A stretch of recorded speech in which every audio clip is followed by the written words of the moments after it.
Hi guys, मेरा नाम है किशन कनौजिया और आप देखना शुरू कर चुके हैं इन्वायरमेंटल स्टडीज़ का यूनिट नंबर 1 आर्स इन्वायरमेंट। और आज हम बात करेंगे part 2 from this unit number 1।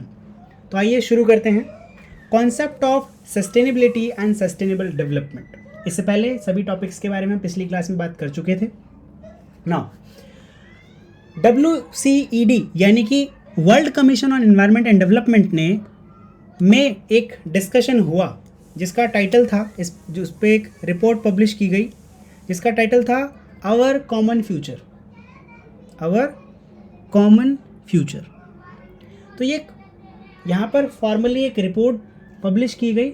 उसके अंदर जो नॉर्वेजियन प्राइम मिनिस्टर थे ग्रो हरलेम बर्डलैंड, तो ये जो बर्डलैंड कमीशन थी उन्होंने ये बताया कि जब भी हम सस्टेनेबल डेवलपमेंट की बात करते हैं, यानी कि अगर मुझे सारी चीज़ों को बैलेंस रखते हुए डेवलपमेंट करना है तो उसमें क्या क्या चीज़ें आएंगी। So what he concluded, he said that meeting the need of present generation without compromising the ability of future generation to meet their own needs. हम अभी की जो प्रेजेंट जनरेशन की नीड है वो इस तरीके से पूरी करेंगे जिससे फ्यूचर जनरेशन की जो एबिलिटी ऑफ मीटिंग नीड है उस पर कोई फ़र्क ना पड़े। ठीक, उन्होंने इस कंडीशन को एक डेफिनेशन की तरह प्रपोज किया, but there is a catch क्या है कि यहाँ पर नीड और डेवलपमेंट में सही से कोई डिस्टिंग्विश नहीं किया गया है, क्योंकि नीड भी anything and development could be anything, right? So there has not been these two words has not been defined properly in the report. Need cannot be generalized universally. अगर मैं आपकी ज़रूरत की बात करूं तो ज़रूरत अलग अलग लेवल की अलग अलग सिनेरियो में अलग अलग हो सकती है, right? And same case goes with the development. यहाँ पर इसको हम ऑक्सीमोरॉन भी कह सकते हैं। Do you guys know oxymoron words? Yes, have you heard oxymoron? Contradictory in nature, right? When we say pretty ugly, so there are two words. Pretty is like beautiful, ugly means not beautiful, right? So it is what they said कि ये जो sustainable development का जो word है ये अपने आप में एक ऑक्सीमोरॉन है। प्रॉब्लम क्या है कि जब हम सस्टेनेबिलिटी की बात करेंगे तो डेवलपमेंट होना ही नहीं चाहिए वहाँ पे, और जब डेवलपमेंट की बात करेंगे तो एक्चुअल में हम सस्टेनेबल नहीं रह पाएंगे, राइट? तो यहाँ पर जब ये ब्रडलैंड कमीशन ने ये रिपोर्ट सबमिट करी सस्टेनेबल डेवलपमेंट के ऊपर, तो जो वर्ड है नीड और डेवलपमेंट, इसको इफेक्टिवली डिफाइन नहीं किया गया, right? On the other hand sustainability is the concept to endure. ये दो वर्ड से आया है, लैटिन वर्ड से, सस्टेनायर और टेनेर। टेनेर मीन्स टू होल्ड, सस मीन्स अप, होल्ड अप। जब हम सस्टेनेबिलिटी की बात करते हैं तो किसी भी चीज़ को रोक कर रखने की बात कर रहे हैं, और इकोलॉजी में जब हम ऐसी बात करेंगे तो यानी कि हम पूरे नेचर को बैलेंस करके रखने की कोशिश करेंगे टिल वी कैन, राइट? और इसका हमने एक पॉजिटिव एग्जाम्पल देखा है विद द ओजोन होल। हमने देखा है ये, यस, पॉजिटिव सस्टेनेबल डेवलपमेंट का। CFCs को बैन करके 1988 से लेकर अभी तक हम लोगों ने, पिछली क्लास में पिक्चर भी हमने शो करी थी कि कितना हमने उसके ऊपर काम किया, और एक positive result overall with the help of the global countries हमें उसमें पॉजिटिव रिजल्ट देखने के लिए मिला, राइट? नाउ सो दोबारा से इसकी बात आई कि भाई जब डेवलपमेंट की बात कर रहे हैं तो फ्यूचर रिसोर्सेज को ख़राब ना करते हुए हम अपना सस्टेनेबल डेवलपमेंट करते रहेंगे। इसके लिए एक और सबमिट हुआ रियो में 1992 में, ठीक? तो यहाँ पर भी लंबी डिबेट चली और बहुत सारे रूल्स, रेगुलेशंस, पॉलिसीज़ यहाँ पर बनाई गई। क्या क्या थी, आइए बात करते हैं, सुनिएगा। To achieve the desired goal societies have to make certain transitions which are very much essential. पहला, हमें डेमोग्राफिक ट्रांजिशन करना पड़ेगा from continuously growing population to one that is stable. अगर ऐसा कर पाएंगे तो एक पॉजिटिव एज हमें देखने के लिए मिलेगा। दूसरा, रिसोर्स ट्रांजिशन, जहाँ पे हम सोली ग्रोथ के साथ ऑब्सेस नहीं रहेंगे, लेकिन नेचर को प्रोटेक्ट करते हुए, एक इकोसिस्टम कैपिटल को प्रोटेक्ट करते हुए अपना सारा का सारा रिसोर्स इस तरीके से यूटिलाइज करेंगे जिससे हमारा जो नेचुरल इकोसिस्टम है वो भी प्रोटेक्ट होता रहे और बना भी रहे। तीसरा, technological transition from pollution intensive economic production to environmental friendly processes. अभी आजकल आप लोग देख रहे हैं कि बहुत सारे जो प्रोडक्ट आप लोगों को मिल रहे हैं वो इको फ्रेंडली मिल रहे हैं, रीयूजेबल मिल रहे हैं, या फिर रिसाइकल्ड मटेरियल से बने हुए हैं in the view of sustainable development. और इसको आप टेक्नोलॉजिकल ट्रांजिशन भी कह सकते हैं, क्योंकि आपने पिछले कई सालों में ई वेस्ट की रिपोर्ट बहुत ज़्यादा ख़राब तरीके से पढ़ी होगी। ठीक, फिर हमें पॉलिटिकल और सोशियोलॉजिकल ट्रांजिशंस पर भी ध्यान देना है। बहुत सारे ऐसे ट्रेडिशन हैं, पुराने ऐसे लाइक कल्चर हैं जिसमें हम लोग जो नेचर है, कई बार अभी जो नई नई हम लोग चीज़ें अडॉप्ट कर रहे हैं वहाँ पर टेक्नोलॉजी और बहुत सारी चीज़ों का इस तरीके से यूज़ कर रहे हैं जिससे प्रॉब्लम होती है पूरी इकोलॉजिकल बैलेंस में। तो हमें पॉलिटिकल और सोशोलॉजिकल ट्रांजिशन में इस बात का ख्याल रखना चाहिए कि हम हमेशा नेचर के प्रति पॉजिटिव रहें। नाउ, अगर मुझे सस्टेनेबल डेवलपमेंट अचीव करना है तो किन किन बातों पे ध्यान रखना पड़ेगा? पहला, पॉपुलेशन ग्रोथ। दूसरा, पॉवर्टी रिड्यूस करनी पड़ेगी, इनइक्वालिटी ख़त्म करनी पड़ेगी, और थर्ड वर्ल्ड डेट वह कम करना पड़ेगा। साथ के साथ एग्रीकल्चर को सस्टेनेबल बनाना पड़ेगा, फॉरेस्ट को प्रोटेक्ट करना होगा, हैबिटेट्स को बचाना होगा जिससे फूड चेन या फूड साइकिल में कोई गड़बड़ ना हो जाए, वाटर और एनर्जी का सस्टेनेबल यूज़ करना होगा। ठीक है, make water use sustainable, water का यूज़ भी हमें, एनर्जी और वाटर दोनों का यूज़ सस्टेनेबल करना होगा, यानी कि लगातार हम सिमिलर या सेम टाइप का वाटर रिसाइकल करके बार बार यूज़ कर लें, पॉल्यूट ना करें लगातार। वेस्ट जनरेशन को हमें रिड्यूस करना पड़ेगा। अगर ये सारे प्रायोरिटी एरियाज हम लोग अचीव करते हैं तो हम पॉजिटिव सस्टेनेबल डेवलपमेंट कर पाएंगे। राइट, आइए आगे बढ़ते हैं। जब हम बात करते हैं पॉजिटिव सस्टेनेबल डेवलपमेंट की, तो यहाँ पर इकोलॉजिकल बैलेंस को बनाकर रखने के साथ ही हम लोग अपने डेवलपमेंट की बात कर रहे हैं। नाउ, जब हम डेवलपमेंट की बात करते हैं, multi disciplinary nature of environmental studies, अभी तक हम लोगों को ये तो पता लग गया है कि बहुत सारे ऐसे तरीके हैं, ठीक, जो इन्वायरमेंट को अफेक्ट करते हैं, और हम लोग बहुत सारे तरीके से इन्वायरमेंट को अफेक्ट करते हैं, ज़्यादातर नेगेटिवली।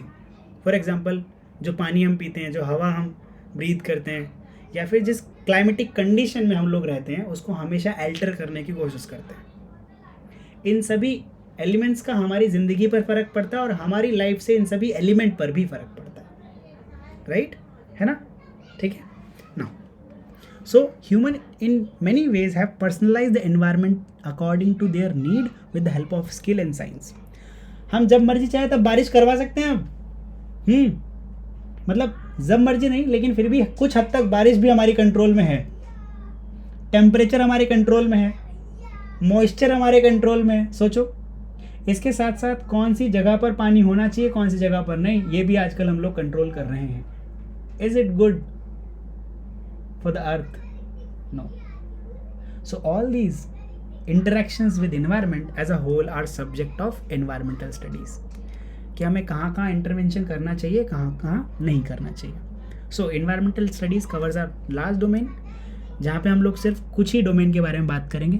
ठीक, तो आइए सस्टेनेबल डेवलपमेंट की गोल्स के बारे में बात करते हैं। पहला, अगर मुझे चाहिए कि पूरी की पूरी दुनिया में या ग्लोब पर कोई भी जो डेवलपमेंट हो रहा है वो सस्टेनेबल हो, मेरे और अर्थ यानी कि इकोलॉजी के साथ देखते हुए चलो मैं, तो पहली बात जिसका ध्यान रखना है, कोई पॉवर्टी नहीं होनी चाहिए, zero hunger, good health and wellbeing, quality education, gender equality, clean water and sanitation, affordable and clean energy, decent work and economic growth, industry, innovation and infrastructure, inequality को रिड्यूस किया जाए, सस्टेनेबल सिटीज़ और communities बनाई जाएं, responsible consumption और production हो, climate action लिए जाएं, लाइफ बिलो वाटर यानी कि जो सी लाइफ है वो कैसी रहेगी, life on land, piece justice and strong institution, partnership for the goals. अगर ये 17 के 17 पॉइंट्स हम लोग अचीव कर लेते हैं, now we are 100% giving to sustainable development, right. India अपनी बायोडाइवर्सिटी में बहुत ज़्यादा रिच है, बट यहाँ प्रॉब्लम ये है कि only 1.7 million living organism have been described and named globally, और you can say 2 million, right. हम सिर्फ अभी 2 करोड़ जीव जंतुओं को ही ढूंढ पाए हैं और उनको नामजद कर पाए हैं, बाकी अनआइडेंटिफाइड है।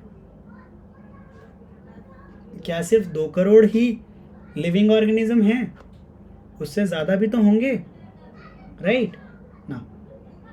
ओके, हम बहुत सारे अटेम्प्ट करते हैं XC2 और InC2, नेचुरल हैबिटेट के बाहर XC2 और नेचुरल हैबिटेट के अंदर InC2। इन दोनों कंडीशंस के अंदर हम नए नए ऑर्गेनिजम्स को ढूंढने, उनको पता लगाने और पुराने एग्जिस्टेंस के बारे में भी पता लगाते हैं। इसके बारे में हम लोग यूनिट नंबर 8 में ज़्यादा अच्छे से डिस्कस करेंगे, ठीक। Now so guys, this is all about sustainable development goals and multi nature of environmental studies. आइए आगे बात करते हैं क्यों ज़रूरी है भाई एनवायरमेंटल स्टडीज़। आखिर क्या फ़ायदा हो जाएगा हमारा अगर मैंने ये सब पढ़ लिया? तो कोई फ़ायदा है क्या? बहुत फ़ायदा है भाई। पहला सुनो, अगर इंटरनेशनल इम्पोर्टेंस के हिसाब से देखा जाए तो बहुत ही इम्पोर्टेंट मसला है एनवायरमेंटल स्टडीज़, ठीक है। क्योंकि आपने नोटिस किया कि ओजोन होल वाले मामले में बहुत सारी कंट्रीज़ एक साथ मिलकर आई, क्योंकि वो पूरी की पूरी ह्यूमैनिटी को, पूरी ह्यूमन पॉपुलेशन को एग्जिस्टेंस से ख़त्म करने की पावर रखती थी वो वाला इशू। अगर ओजोन लेयर हट जाती तो बहुत सारे दूसरे नेगेटिव डेवलपमेंट्स हो सकते थे, ठीक है, right. It has now been well recognised that environmental issues like global warming, climate change, ozone layer depletion, acid rain, marine pollution या फिर loss of biodiversity are not merely national issues. इसमें एक country पर फ़र्क पड़ रहा है तो इसका मतलब सिर्फ उसी कंट्री तक नहीं रह जाएगा, ये दूसरी कंट्रीज़ पर भी इसका इम्पैक्ट दिखेगा। चलो मैं आगे आने वाले एक इशू की बात करता हूँ। आप लोगों ने देखा होगा ओवर फिशिंग होती है चाइना में। चाइना के कोस्टल एरियाज़ में ओवर फिशिंग की वजह से वहाँ पे बहुत सारी जो फिशेस हैं उनकी एग्जिस्टेंस तक ख़त्म हो चुकी है। और sometime what do they do, वो अपनी जो बाउंड्री उसको पार करके इंडियन ओशन के अंदर आके भी कई बार फिशिंग करते हैं, right. Are you guys getting it? क्या इससे मरीन लाइफ पर फ़र्क नहीं पड़ रहा होगा? पड़ रहा होगा। जो मरीन फूड चेन होगी उस पर फ़र्क नहीं पड़ रहा होगा? पड़ रहा होगा। और इससे सिर्फ चाइना को प्रॉब्लम होगी क्या? मीन्स या सिर्फ एक सिंगल नेशन को प्रॉब्लम होगी क्या? इसका इम्पैक्ट ग्लोबली देखने के लिए मिलेगा। आपने देखा कि जब उन्होंने एक डैम बनाया, एक बड़ा डैम बनाया, जिससे अर्थ की स्पीड सम 0.0 सेकेंड तक कम हो गई, 0.01 सेकेंड तक कम हो गई, right. So this is the impact of human construction on earth। तो ये environmental issues बहुत बड़े हैं और इनका international importance भी काफ़ी ज़्यादा होता है। Emergence of problem in the wake of modernism and development। हम हमेशा मॉडर्निज्म और डेवलपमेंट की बात करते रहते हैं, लेकिन इसके साथ ही हमें बहुत सारे इश्यूज़ भी देखने के लिए मिलते हैं, ठीक। नाउ पॉपुलेशन भी लगातार ग्रो हो रही है। 16% of population lives in India. 7 में से 1 आदमी भारत में रहता है पूरी दुनिया का, पता है आपको? इतनी ज़्यादा पॉपुलेशन है। और हम सिर्फ ओवरऑल पूरी की पूरी अर्थ के सिर्फ 2.5% एरिया पे रहते हैं। Yes, need for alternative solution. अगर हम सस्टेनेबल डेवलपमेंट की बात कर रहे हैं तो हमारे पास अल्टरनेटिव सोल्यूशन होने चाहिए। प्लास्टिक का यूज़ ना करें, ठीक है। पॉजिटिव इम्पैक्ट हम लोग क्रिएट कर सकें किसी दूसरी non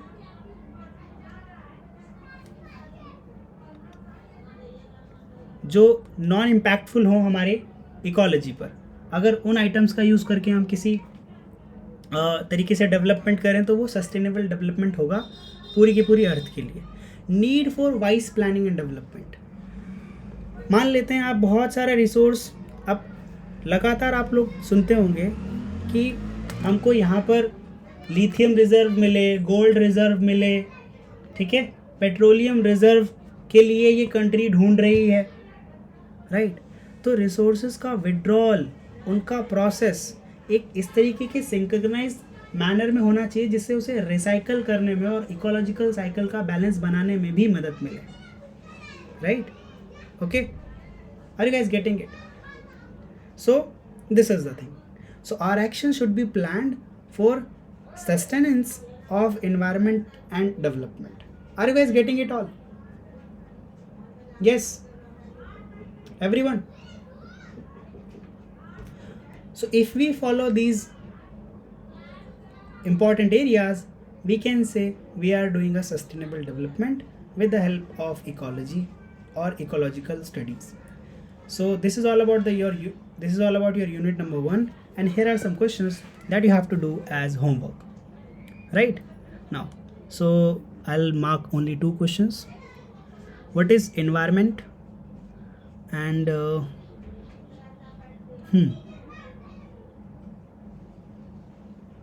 describe in detail priority areas required for achieving sustainable development. Okay, so that's all for today's session. See you in the next class. Till then, take care of yourself. You guys are really awesome.